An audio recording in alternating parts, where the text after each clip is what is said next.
So far. So basically what we're doing, you can see the rear of this is jacked up so much. My puppy's crying back there.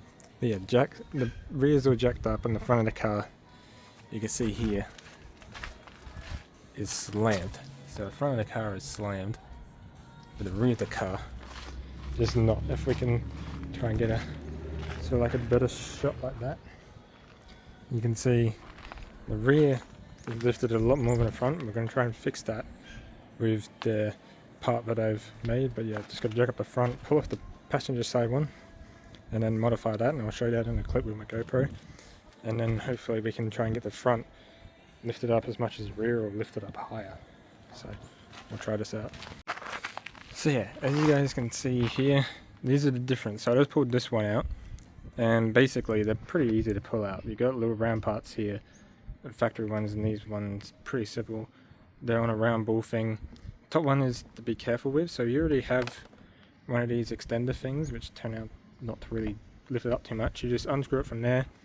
The bottom one's easy because it's on a still like part of the arm, so you can just reef that one off. But the top one you have to be a bit more careful because it's on a plastic arm for the sensor. But as you can see here, after our little extension part, which I'll show you guys in a second of how we did it, basically you can see how much longer that is. So it's going to raise it. I think this ended up being 60 mil more. So it's about 2 inch sort of lift we're adding onto this to try and lift it up higher.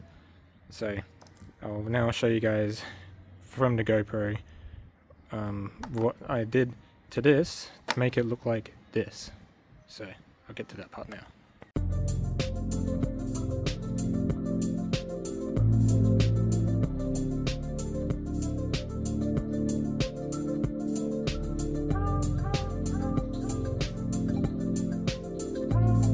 So in this part you can see that from before I cut my extension piece, and now I'm winding it all together. So we had a like a joiner part that I got from Bunnings and stuff, so we screwed that part on with two nuts each side of the thing just to lock it in, and yeah, screwing it in, and I'm just measuring up to the old one or the other one I've done there just to make sure this new one is the same, and then we're going to put it onto the car.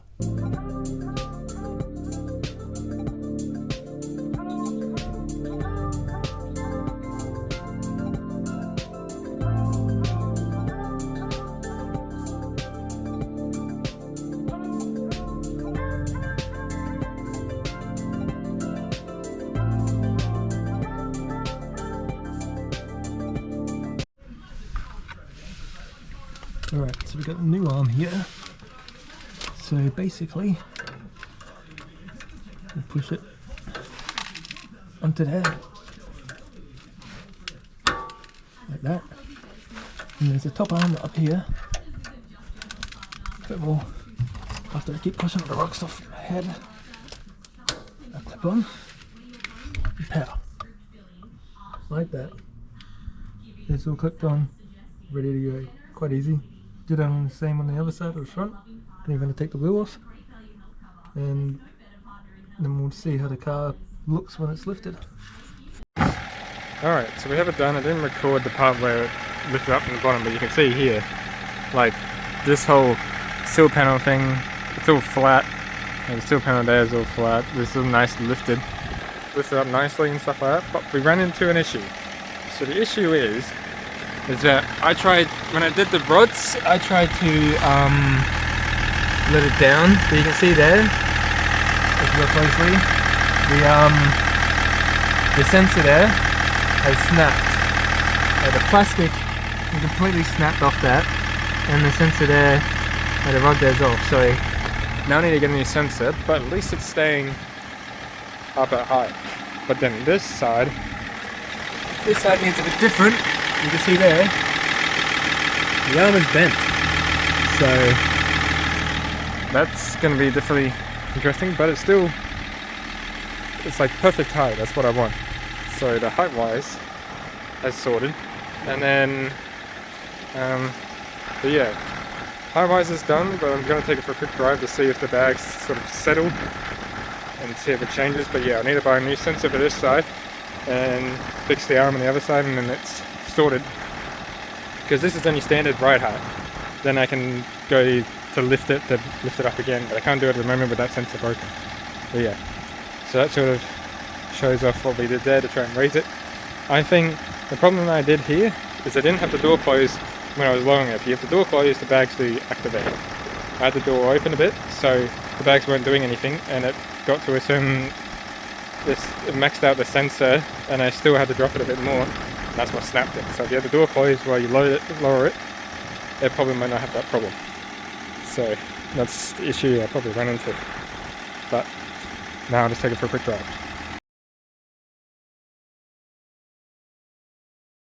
So this is when I decided that I needed to straighten that bend part. So the one that bent, I grabbed some pliers there and I went and straightened it, but it was a lot softer than I thought I would have had to really like try and bend it, but it worked quite well. And then you can sort of see it's like back to being straight again and worked perfectly. So yeah, basically I said I needed a new I needed a new sensor. There's my puppy down there. Yeah, but we decided, when my dad came up with a bright idea of DIY this. So we put two like like M4, M2 bolts through there, drill a little hole there, put them through with the nun stuff, cut this piece of metal and cut it, sort of ground it a round part and drilled a hole just for the little round part that the thing clips onto in there, so it just looks like that, and then that's sort of fixed the whole issue with the sensor being broken. And we'll chuck it back in the car and hopefully fixes its little issue. So this is how it goes. You got two Allens there that holds this on. You got this bracket here, which after all they're covered in oil crap, usually sits like that, and then that sits like that. But yeah, you can undo those and it gets to these Allens a lot easier, and then you got the plug down there. So now this is all fixed. Bolt it back up there, plug it in, and hopefully gets it sort of half sorted. May have to cut down the length of the arms, because the arms must have been too long for this, so we'll have to modify them again. Alright, so the Range Rover now, this is setting perfect height now. Like, that's perfectly how I want it on standard height. But yeah, what we had to do instead to change this is, if I can get that right in there, we put the 220mm joiners that we got from the hardware store, and I put a nut in the middle and two nuts up each one. That extended a little bit, and there's only just the just enough like threaded rod in there just to do that, and that only raised it up a little bit more, and that turned out perfect. So just need to do it like that basically. It's about 20mm of bloody threaded rod that we put in there. Extended it just a little bit more. It was like a ball more taller than what it was standard that we got these things for. And yeah, now it's raised it up pretty well, so I'm happy with it now. Alright, so now we're just putting brand new spotties on the Range Rover. So first we had to take the bumper off, and the bumper comes off with, where are they? These screws here. So these are like the Phillips heads, big screws. You just undo, there's 4 at the top, and there's 2 right here on the face part there, and then 2 underneath. And that pulls the bumper off. It's just sort of clipped onto the side. You just rip that off. And then we had this bar here which bolts to there. We made these flat plate bits of bits of metal flat plate, probably about 10mm thick. We put a bolt there, drilled a hole, we mounted it on here nicely, so it says on there, and then we go through the big holes here. It's already had a light bar originally put on there, which is that one there. So we originally had a light bar on there, which those holes are there, but someone else also did something else, so we're reusing their old holes, this one here, put the spotties on. But yeah, now we'll just bolt this up. We're bolting this to the bumper. Then we're bolting the spotties straight through that into this, and then we're bolting this onto the car all as one with spotties, bumper and everything. It makes it easier than just trying to put the spotties on afterwards, because with this here you can't get into there. That's like full metal chunk, so you can't get in there. But yeah, we'll come back when it's on the car with the spotties. So there we go. The new brackets are mounted, that part's mounted there. New bolts underneath. chuck that on, chuck the spotties on, and I'll show you what it looks like when it's on the car. Alright, so we got some Southern black paint here. I'm just gonna quickly just paint over this whole thing. So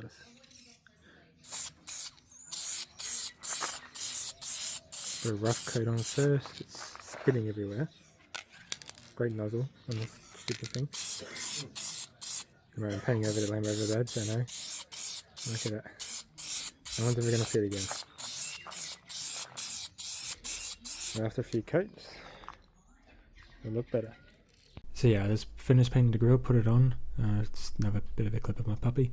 But yeah, we've got the black grille on with the new spotties. Definitely makes the front end look completely different. And then around the back, when I walk around the back, we also got the new King's drawer that I also have in the back. I also have the fridge still in there, but yeah, the drawer's got some other things, and that's where most of my four-wheel drive stuff's going to be put in. So, but yeah, the front of it definitely looks a lot better now with the brown spotties and everything else. But yeah, that's the end of this video. Hope you guys enjoy. See you guys in the next one.